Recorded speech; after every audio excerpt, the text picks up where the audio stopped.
Mental Health, the Up&Up. We're trying to make mental health care clear, helpful, and maybe even fun. We're chatting with licensed therapists, but this is not therapy. These are simply thoughts and ideas for you to discuss with your own therapist and to help you on your journey of complete wellness. And welcome back to Mental Health, the Up&Up. I am Anna, your host, and I am here with Geraldine Peterson, licensed mental health counselor. And we are here to share ideas about mental health that are clear, helpful, and maybe even fun.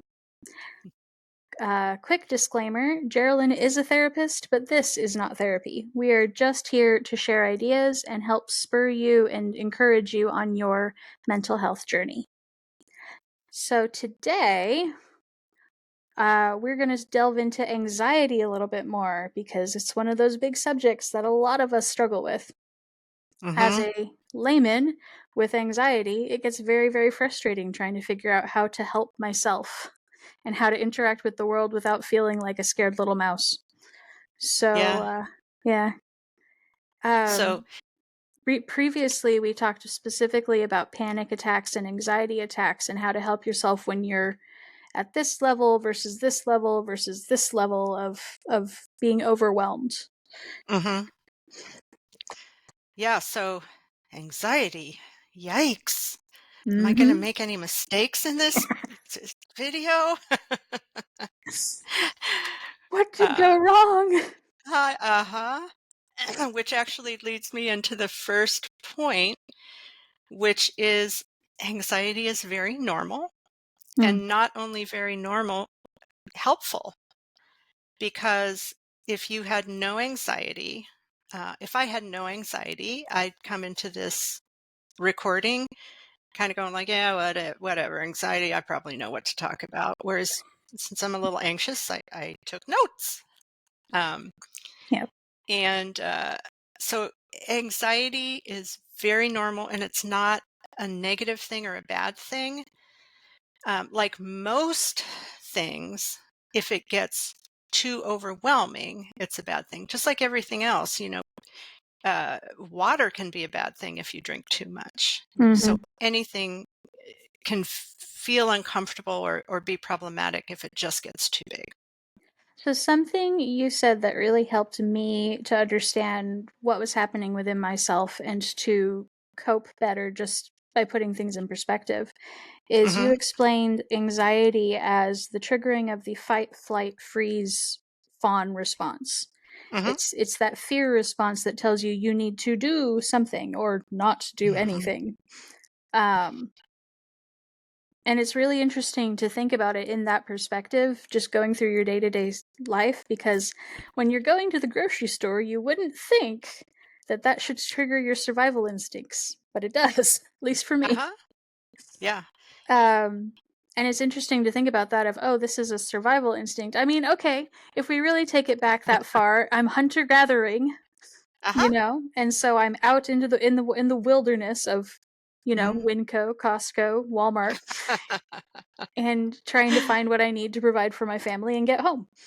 Yeah. And yeah.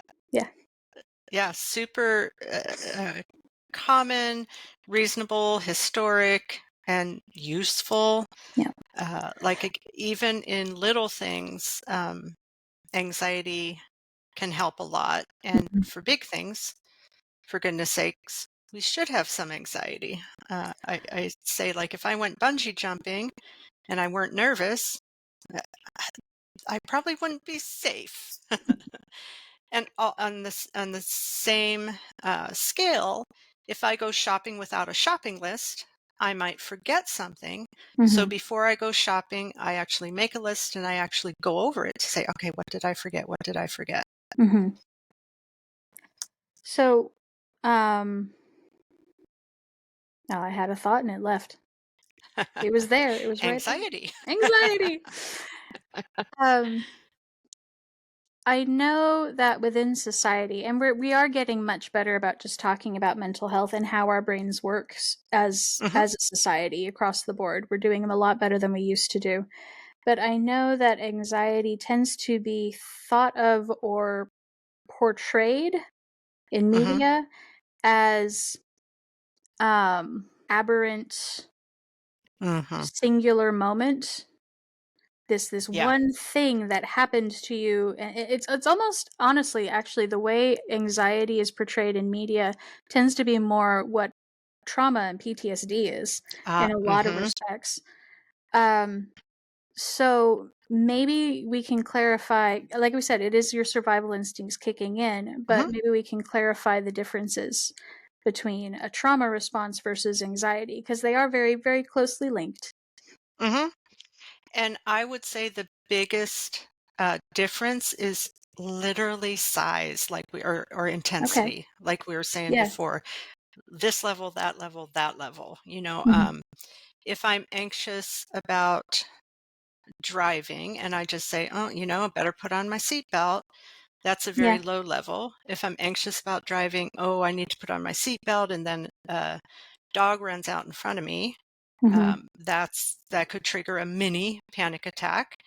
Yeah. Uh, and what happens in panic is we tend to zero in more on whatever's happening, Yeah. which again, if we're being attacked by a saber-toothed tiger, we should be zeroing in on that saber-toothed tiger. A dog runs in front of the car, we do need to focus on that.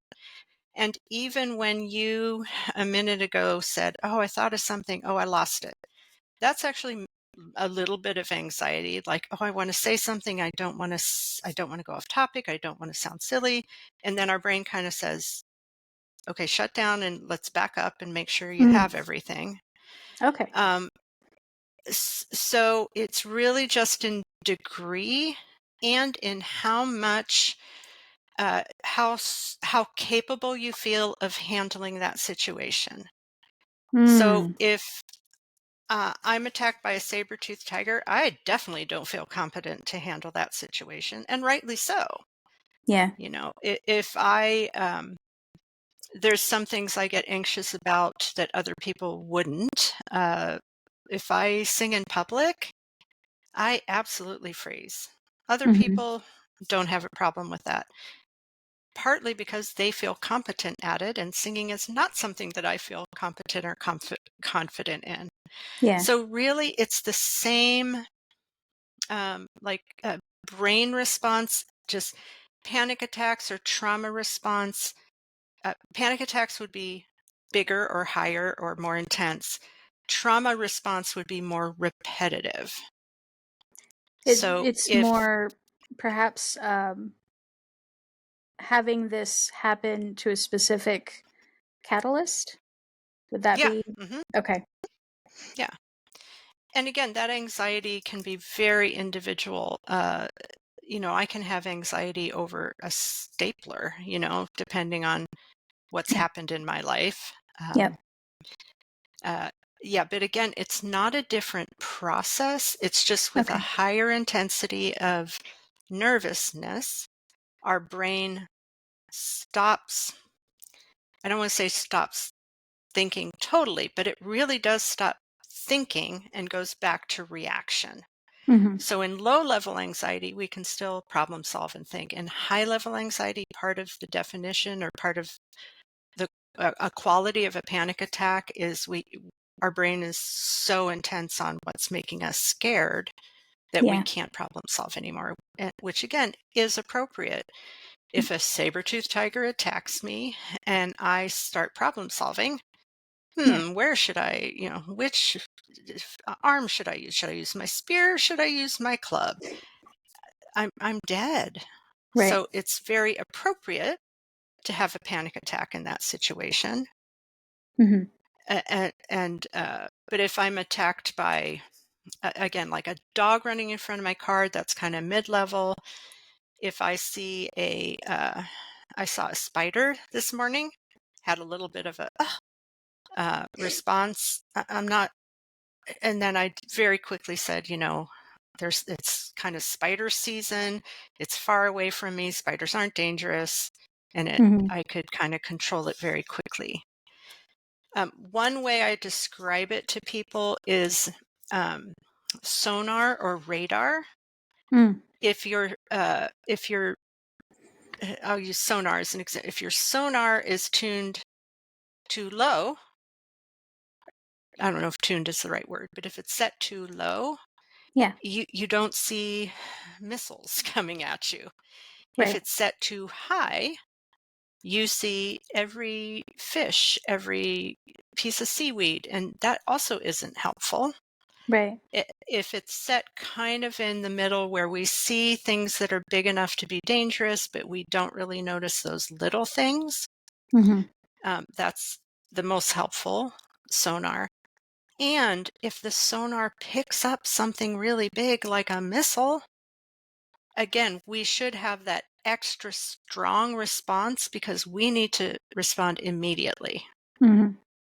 So that's the symptoms of a panic attack are can be helpful if we're familiar with the situation or kind of know what to do. If a dog runs in front of my car, I kind of internally just know what I'm supposed to do. Yeah. Then that doesn't turn into a panic attack.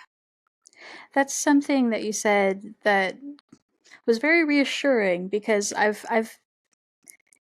I'm in my mid-30s now, and I've experienced more of life than I used to, and Uh-huh. I've been realizing that my anxiety has gone from here to about here just over the span of years as I get Yeah. older. Low to high.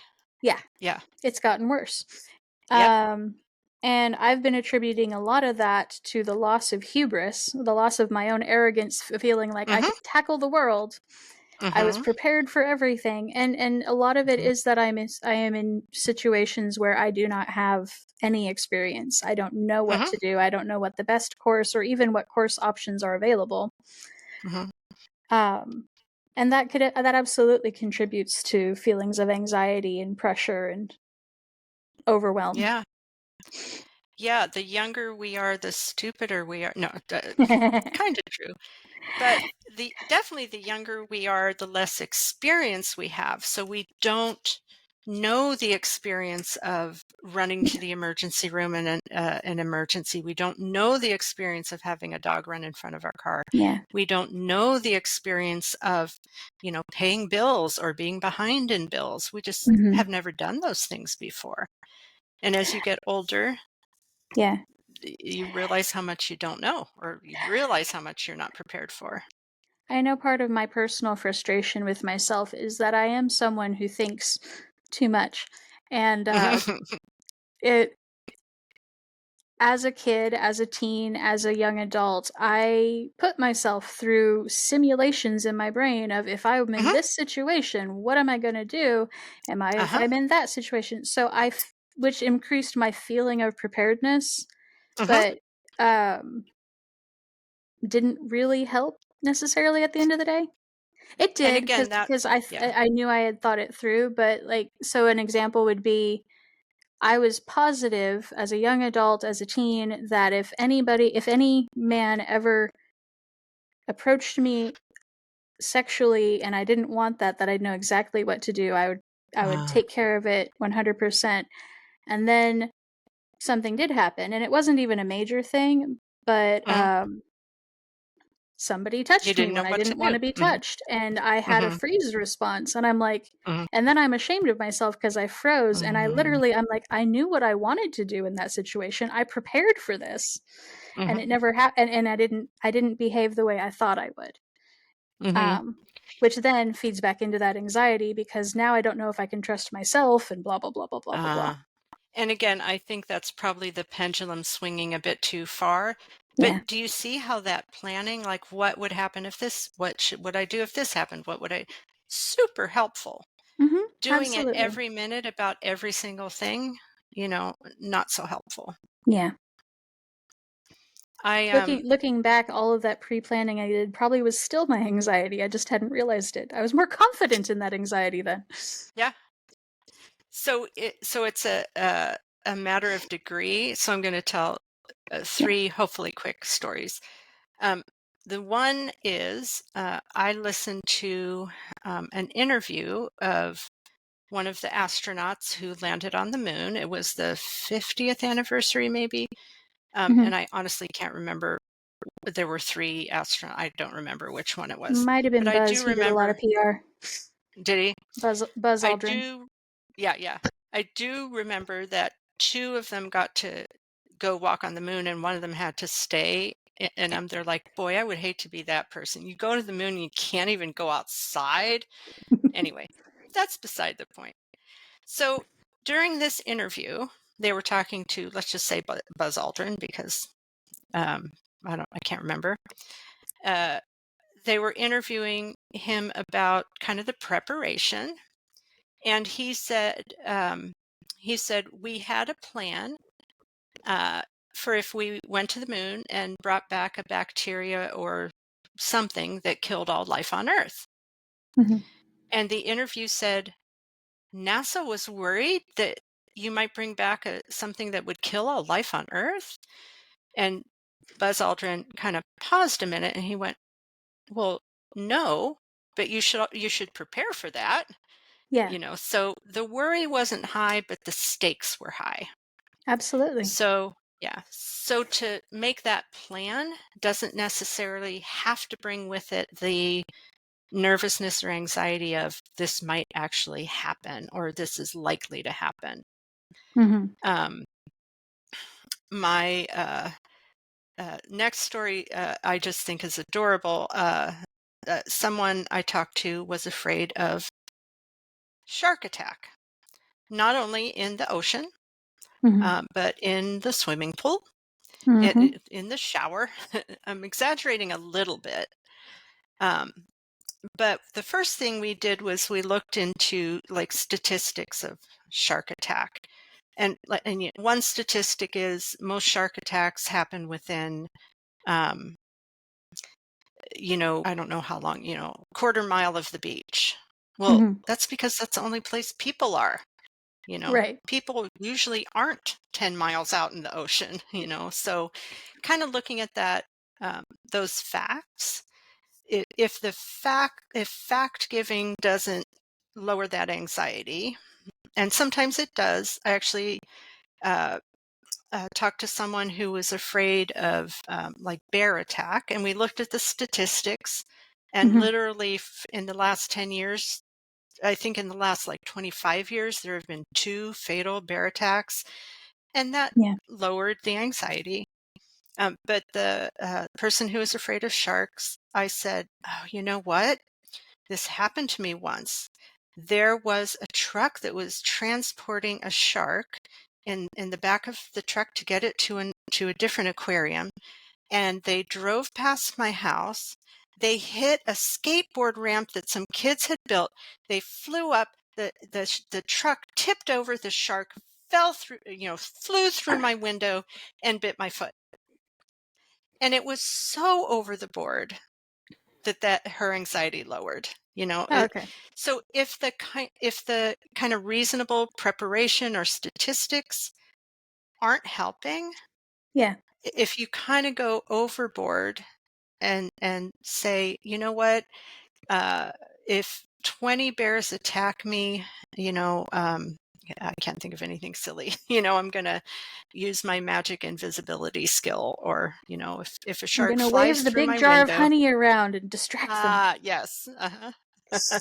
Or I just thought, there's that joke, I don't have to outrun the bear. I just have to outrun the person standing beside me. Yeah, Right. if bear attacks, I'll just pour honey on the person with me. So it's funny that over dramatized um example does actually help.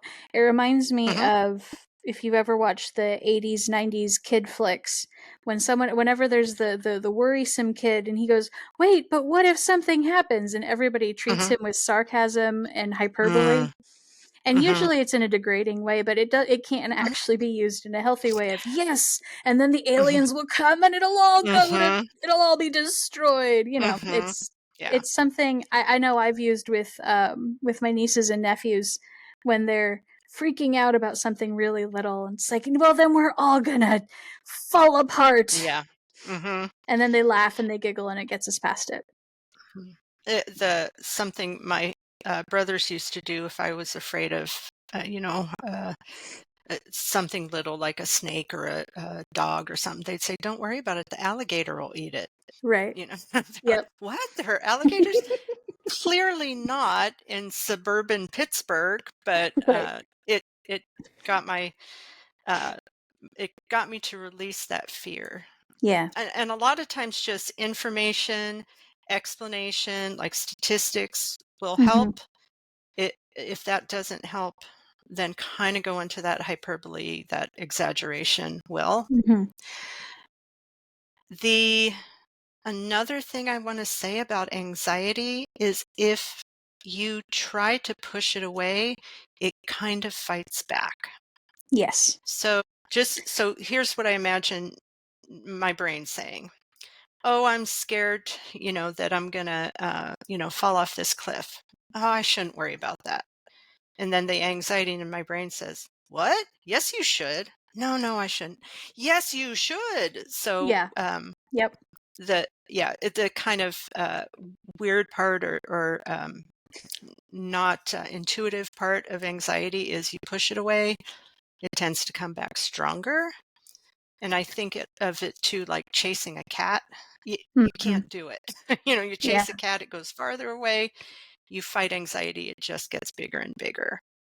My Um, personal example is in the grocery store. If I'm trying not to worry about the fact that I might possibly maybe be in somebody's way, because that's mhm, always my stress in the grocery stores. I always feel like I'm blocking somebody from something. It doesn't matter where I uh-huh, am.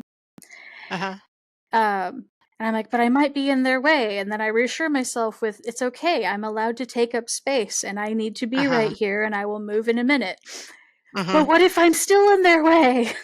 What if they mhm, follow me through this whole grocery store? And it just kind of mhm, compounds. Absolutely. mhm.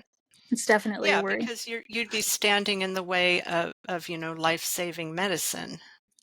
Right? Teasing, They really need those scalloped potatoes. Mhm. And for someone, I think everybody has experienced this, for someone going grocery shopping and someone standing in front of the milk going, I don't know what I want. And you're there like, just move away. Right. I kind of like I'm glad that you're a little bit anxious about that, Oh, good. but not as much as you seem to be, you know? I'm So, very aware of the space I take up. yeah, which is good. I wish everybody in the grocery store was a little more aware of the space they take up. And that's where like scaling it can be real helpful. And you Hmm. can say my anxiety on a scale of 1 to 10, my anxiety is at a 4. In the actual situation, it's a kind of a 1 situation. Or my anxiety is at a 9, and in reality, it's a 3 situation. Yeah. And kind of then trying to um, merge those. And there are 100% times when your anxiety is at a 2 and it should be at a 7, you know. Yes. It's, I have a funny story about that. And this actually has to do with being prepared for it. As mhm, I used to work in medical records at a clinic, and mhm, the drug reps would come through and they'd bring food for everybody so that they could talk to the doctors about the different yeah, pharmaceuticals that they were working on uh-huh, or promoting. And they had one of those little gel burners under the oh, foil uh-huh, dish, uh-huh, and it tipped on its side. And it's a gel; it doesn't pour out, but this mhm, fire is now not contained as well.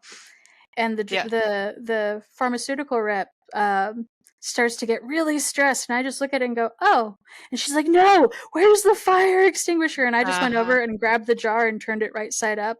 And she kind of mhm, looks at me like I'm insane because I didn't stress mhm, out, I didn't freak out. mhm, My anxiety was at like a 1, and hers was at like a mhm, 12. right. And again, the situation, unmonitored fire, Mm-hmm. uh, if you're, smoking cigarettes in dry grass, it should be Yeah. that situation warrants an 8, and you should Mm-hmm. probably be a 9 or a 10. In that situation, it was maybe a 2, and Mm-hmm. you responded more like it was a 2, and Mm-hmm. she responded more like it was a 6. And her looking at you like she's crazy, probably let her know, hold on. I doubt she kept thinking you were crazy. She probably did at some point go, oh, I'm kind of overreacting. Maybe. I Yeah. hope so for her own Maybe sake. not. Yeah. And again, so yeah, the more accurate you can be in having your emotions match the situation, Yeah. um, that'll help with anxiety, and also it's not actually pushing anxiety away or blocking anxiety. It's just saying, hey, can you quiet down a little bit? I Yeah. don't want you to go away. You're helping me, but you don't need to be that loud. I got the message. Yeah. Gotcha. I think of new drivers, right? Mhm. There are new drivers. Like, let's just say driving, you should be worried at a 5. And Yeah. then you get some new drivers who are worried at a 9, and they Yep. put on the brakes 2 miles before they get to the stop sign, or I'm exaggerating, Yeah, of yeah, yeah. course, but they're like, they drive really slow and they're looking everywhere, and they're like, oh, did I adjust my mirror? What if? And then you have these other drivers who have way too little anxiety, Yeah. and they just learn to drive, and they're like, I can do anything, and then they get into a car wreck. So Mhm. both of those, probably because of lack of experience, are kind of off. Yeah. If both of those get back to the 5, which after more experience in driving, most of us do, Yep. we hopefully feel I shouldn't be talking on my cell phone while driving, but also feel like I don't have to be hyper vigilant. Mhm. Yeah. Yeah. Um, Go ahead. Were you going to say something?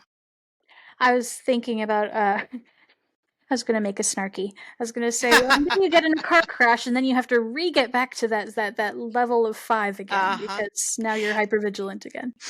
Yeah. And actually Speaking from that's not, experience. yeah, I don't think that's snarky or misleading at all. And that's very common. If we get into a situation, then our brain is kind of more aware of that. Yeah. And again, that's when you make an evaluation. Was I actually worrying enough? Mhm. Or, oh, I was worrying enough. And then that anxiety will slowly go away. But if you say, I shouldn't be anxious about that, I was wrong to be upset about that, or, these Right. car accidents just happen when they happen. No, you want to do that little bit of evaluation. Absolutely. Should I have been paying more attention? And then if you should feel anxious until you make that decision to pay a little more attention. And if it was one of those just odd things and there wasn't anything you could do, you just say, okay, anxiety, you're getting a little too high. Let's come back. Mhm. Let's come back to the right level. So yeah, I don't think I think that's exactly the way our brains should be working. Fair. The other thing, or the other way that a lot of people try to lower anxiety, is to say, that'll never happen. Right. And again, our anxiety is going to say, but it might. Yep. Um, when I talk to kids, I use this example, and I haven't had a kid who doesn't understand it because it involves candy. Mhm. Um, so I actually say, have your parent buy you a bag of M&Ms. I do check with the parent first if the kid can eat sugar or whatever. Right. And then I say, so go home with the bag of M&Ms and pick out one M&M. And let's say it's yellow. And then go in and pick out a second M&M. What's the likelihood that that second M&M is also going to be yellow? It's like, there is a chance. It's unlikely, but we wouldn't say that could never happen. Mhm. And then I say, okay, if it is yellow, what's the chance that the third M&M you pick out would also be yellow? And they understand, oh, that's not very likely at all. Okay, you Yeah. pick out 20 M&Ms. What are the chances they're all the same color if you don't run out of M&Ms? Right. And they're like, yeah, they're so if you say, especially to a child who doesn't have that life experience, our house isn't going to burn down. Mhm. They don't believe you because they know houses burn down. Right. But if you say that's a 15 M&M chance, you know, they Yeah. get that, and again, saying don't worry about that, Mhm. especially with kids, they don't have enough information or experience to know how much to worry about that. But if you say, it's a 2 M&M likelihood, Yeah. are you gonna, trip up the stairs at one point in your life? Yeah, probably. Uh, is your house gonna burn down? Yeah, it's a 15 M&M thing. Are you going to, be attacked, by, A shark? yeah, a shark on dry land? Okay, that's 100 M&M chance. Like, are you gonna be attacked by a shark in the water? And if they say that's a 2 M&M, you can say, "No, actually, it's like a 17 M&M." Mhm. And it doesn't really matter the number of M&Ms, it's just small, medium, big. But No, if but you say yeah, that's a really good, tool because it gives you a physical description of the likelihood, something mhm, that they can see, something they can touch, something they can feel, and it gives concrete, yeah, you thank you, that was the word, concrete. mhm, And, it also gives you a language mhm, framework to talk about the problem, which I yeah, really love because sometimes that's the hard part of putting things in perspective. I have the yeah, kind of brain that numbers, if you just throw numbers at me, they don't really mean mhm, anything. Oh, well, that's a mhm, 52% chance. That's a mhm, 30% chance. But mhm, your example of the M&Ms is, mhm, like I say, that's concrete, that's tactile. I can picture that. yeah. And also, I do M&Ms on purpose because it is candy, it makes a bigger impression than if I Yeah. said you have a bag of, vegetables. I don't know what are the Yeah. chances that, just that it's candy is just gonna make it sink in a little more. Yeah. It's an interesting Um, topic for those of us who like the candy. it it works really well. Um, and again, if you say to a child, "Don't worry about getting, a shark attacking you, that's just not gonna happen." They Yeah. don't believe you, and they quite honestly shouldn't believe you. There is a chance that might happen. Right. But if you say, that's a 25 M&M chance, um, their anxiety can go down because they know how much to worry about it. Yeah, for sure. So, kind of the last thing I want to talk about anxiety, Mhm. kind of building off of what I just said, that kids know there is a chance of getting eaten by a shark. Um, so again, we don't say, don't worry about that. We say this is about how much you should worry about that. Yeah. Um, that anxiety um, isn't the issue. I think everybody's probably worried at some point about being eaten by a shark. It's not an uncommon worry. No, not It's really. just that, yeah, most people have that worry and then go like, that's not really worry. And they kind of push that worry back. Mhm. So this is not at all physically accurate, but it's a helpful way to think of anxiety is that we have the front part of our brain that does problem solving and thinking and calculus and language, just does all those things that humans can do that most animals can't really do. Right. And then we have the back part of our brain, which holds memories and holds feelings kind of until we kind of need them. And then it brings those anxieties or memories or feelings up to the front of our brain.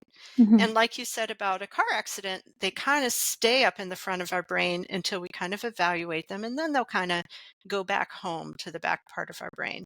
Yeah. And so here's my question, Anna. Mhm. What was the name of your first grade teacher? Mom. I I was forgot homeschooled. about that. What did you have for breakfast yesterday morning? What did you have for breakfast yesterday morning? I'm trying to think. Hmm. I think yogurt. I think that's yogurt and coffee. I think that's what I had. Okay, so for both of those, or for people who weren't homeschooled, they can bring up that memory of the name of their first grade teacher, and it'll stay in the front of their brain for a day or two, an hour or two, and then it'll go back to the back part of their brain. So if somebody asks them the next year, what's the name of your first grade teacher? They again have to pause and think and kind of drag that out of the back part of their brain into the front part of their brain. Yeah. Um, and again, what I had for breakfast yesterday, I'd have to think about too. Yeah, it would take me a minute. Oh, I had eggs with onions in Okay. them. Yeah. Again, I had to pull that out of the back of my brain into the front of my brain to remember. And I'm going to remember it because our brain kind of goes like, is that something to worry about or not? Or is that something we need to keep in the front of our brain or not? Yeah. How to drive, we need to keep in the front of our brain, especially when we're driving. Yeah. But how to make macaroni and cheese, we don't need to keep that in the front of our brain until we need to make macaroni and cheese. True. So that part of our brain holds those memories. We can pull them up. Might take a little while, and then they kind of slowly fade back to the back of our brain. Right. Same thing with um, feelings or anxieties. So, like you said, you're in a car accident, then that does pull up to the front of your brain. And for a day or a week, you're Yeah. really nervous driving. Yep. But the front of our brain is the part of our brain that can do logic and evaluation. So, Mm. but it takes a little while to do that. So the front of our brain kind of says, okay, let me think about the statistics. Let me think about how good a driver I am. Let me think about if I need to pay better attention or if I was paying enough attention. And then as it makes that uh, evaluation, that fear kind of slips back to the back part of our brain. Right. Is that making sense? It is. Yeah. Okay. So for people with anxiety, I truly believe that nobody has a unique anxiety.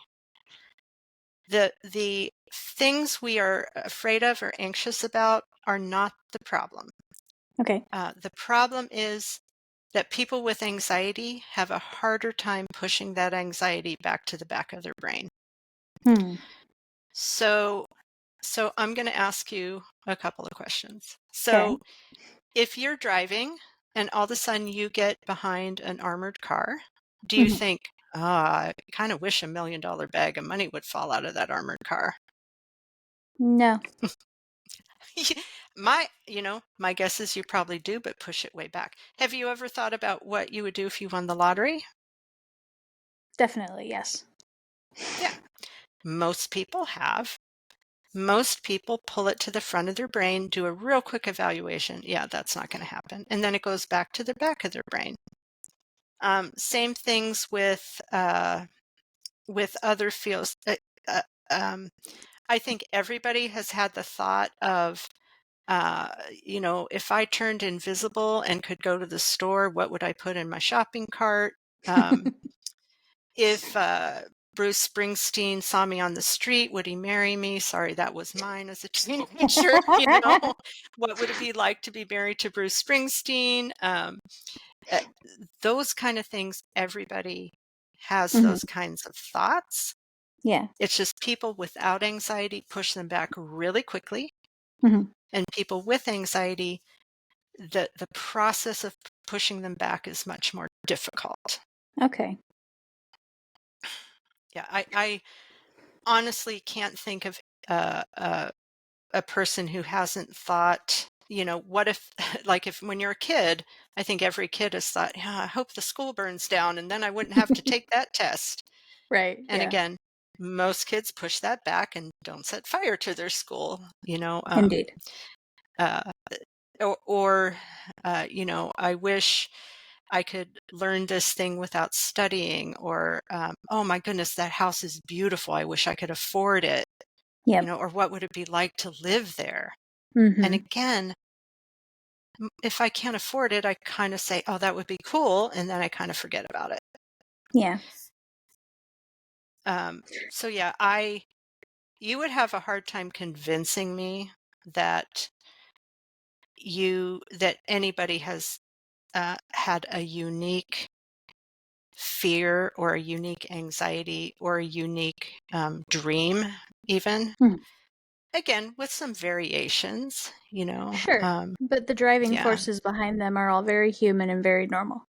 hmm Absolutely. And again, most people have this, I don't know, conveyor belt or whatever, where the Right. anxiety and the memory Mhm. um, kind of goes back to the back of our brain where kind of it belongs. Yeah. So Tangent it, back to the armored car yeah, yeah, because it tickled my brain. When you uh said if you when you're driving behind an armored car, what my initial reaction was, "Oh god, I don't wanna drive too close to them or they'll think I'm trying to steal something," and, "Oh no, what if they have to brake yeah, quickly? That's gonna hurt a lot worse than another truck." So it yep, wasn't I didn't even care about the money. It was, "This is a hmm large armored vehicle. How does this affect hmm me?" But the So, first thing you said is, what if they think I'm trying to steal a that's fair. million That dollars? And in does have order to to do think with the that, yeah, you Yeah, think, what if I bet there's $1 million in there, what that's would it be fair. like? And for me, it's what would I buy? And for you is, oh no, I'll go to jail, whatever. I've watched too But many cop shows. and I've watched too many shows where like that something like that happened, and Right, it's like, right. oh, wouldn't that be nice? And somebody married Bruce Springsteen. He missed his Yeah, chance with me. And again, man. with celebrities, most people, it may not be Bruce Springsteen, and it may not even be marriage, but there's some of that. Oh man, if so and so said hi to me, or if Mhm. I could sing a song with, sorry, all my references are way too old. So No, Taylor they're Swift, I'll say. pertinent to you. They're pertinent to me. I was going to say Tom Petty, There you but go. I'll change, Hey, or he was what would a it be like, what would it be like if Taylor Swift asked me to sing with her, or, Mhm. or wrote a song about me? Everybody kind of can relate to that. Yeah, for sure. So then the way to manage anxiety, besides everything we've talked about, like kind of scaling it, recognizing the importance of it, not pushing it all the way back, or not saying this is never going to happen. Um, the kind of doing an evaluation of how likely that is, or how much you have to prepare, uh, is trying to ask yourself, where in my brain does this thought or this fear belong? Mm. So if I go back to Buzz Aldrin saying, yeah, we prepared for that, the eventuality, the possibility of Mhm. killing all life on Earth, and then he kind of pushed it to the back of his brain. Uh, uh, so much so that when the interviewer said, "Oh my goodness, you guys were scared of that?" He went, "Um, no." you know. So he had Right. pushed that to its proper place. Yeah, Mhm. technically that could happen. We've taken so many precautions, and these kind of precautions, that the likelihood, Right. I'm not worried about. That worry goes to the back of my brain, not the front of my brain. Mm. So Hmm. the a lot of times people have anxiety about their anxiety. Like they say, "Am I Yeah, crazy? I'm worrying about this," or "How come other people aren't scared of this when I am?" right. Everybody's scared of it. Everybody's excited about it. They just have the ability to push it back to the back of their brain more quickly. Um, So, physiologically, or I guess mhm. maybe not even physiologically, what is the difference? Why do some people struggle with this more than others? I I don't know. Okay. I think Okay. it is simply some people are taller than others. Some people Okay. are night owls. Some people are early birds. And actually, now that I say that out loud, it probably was because everybody, in the cave, when we were all living in caves, when we Mhm. lived together, we did need a couple of people to say, oh no, what if? Oh no, what if? Oh no, what if? And we Mhm. also needed some people who said, you know what, let's calm down and let's sing around the campfire, which is why people have different sleep patterns. Someone had to Right. be awake at all times. So some people are night owls, some people are early birds, because we needed all types. Mhm. So that's my best guess, but truly, I don't Okay. know. In visualization usually helps in pushing those things to the back of our brains. And I talk to people about things like, conveyor belts or magnets or some way to get that to the back of the brain. And I also talk to people about like some sort of barrier, like a wall, a screen, a force field that kind of Mm. keeps the things to the back of their brain that really belong in the back of their brain. I always make a way for things to get pulled forward because you don't want to never have anxiety. Like, so the brick wall has a archway in it or a brick Mhm. that gets removed, and the screen has a slit in it, and the force field you can turn off, whatever. So there, you don't want to block that anxiety from ever coming to the front of your brain. Hmm. Just kind of like sonar or radar, just kind of turn it down a little bit. Or if it beeps, look, and oh, that's not actually an important thing to worry about. So I don't have to pay attention to that. When you were saying this time, when you were saying push it to the back of your brain, the image that came to my mind was a laundry chute that I just threw it down and it went zoop down Love to the it. laundry room. Uh huh. Then I Yeah. can sort it and wash it and put it where it Uh belongs. huh. I, gosh, someone told me, and I think it was the movie, I always forget the names, the movies with the cartoon emotions. And they just Oh, came out with this. Inside Out.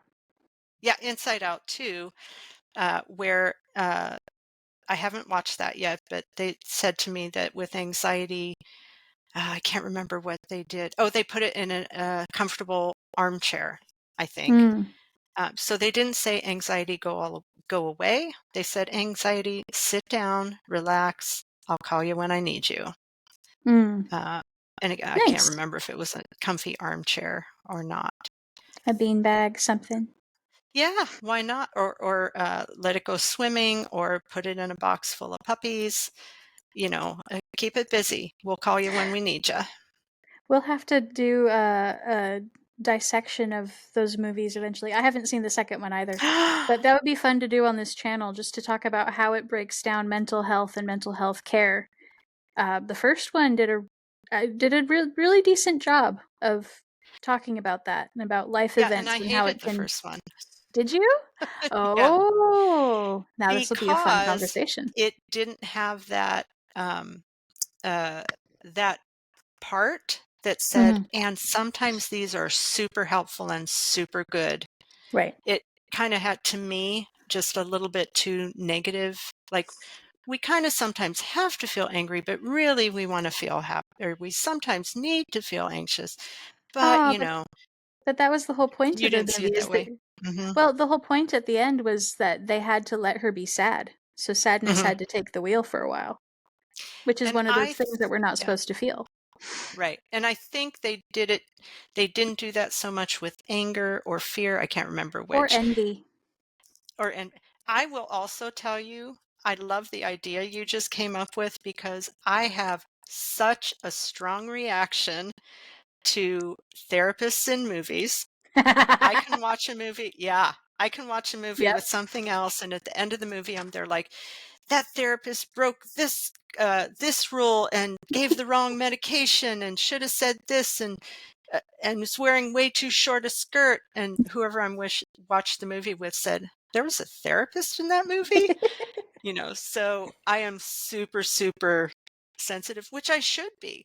So Right. actually, so that's the other thing. I should actually be frustrated and anxious and worried and have all those emotions about Yeah. the portrayal of therapists because Mhm. I'm a therapist and I want to be a good therapist. So when I see something, I should, say, oh, gosh, you know what, that, what are people going to think of therapists who whatever, break this boundary. A lot of therapists in movie break the confidentiality. It's like, oh, you have a Yeah. problem. Let me go talk to your neighbor, mother, brother, teacher about that. And it's like, Yep. No. And again, the other person can say, I didn't realize there was a therapist in that movie. You know. Yep.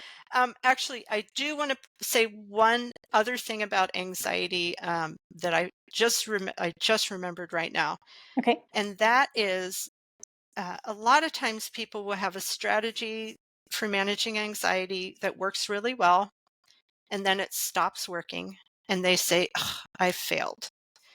By nature, by the nature of anxiety, anxiety will fight back. So Mhm. if that happens, it just means switch strategies, and that new strategy will work for 6 months Yeah. until anxiety kind of goes like, no, I need to sneak into the front of your brain, and then switch back to the other strategy or a new strategy. By nature of anxiety, I don't think I'm saying that right.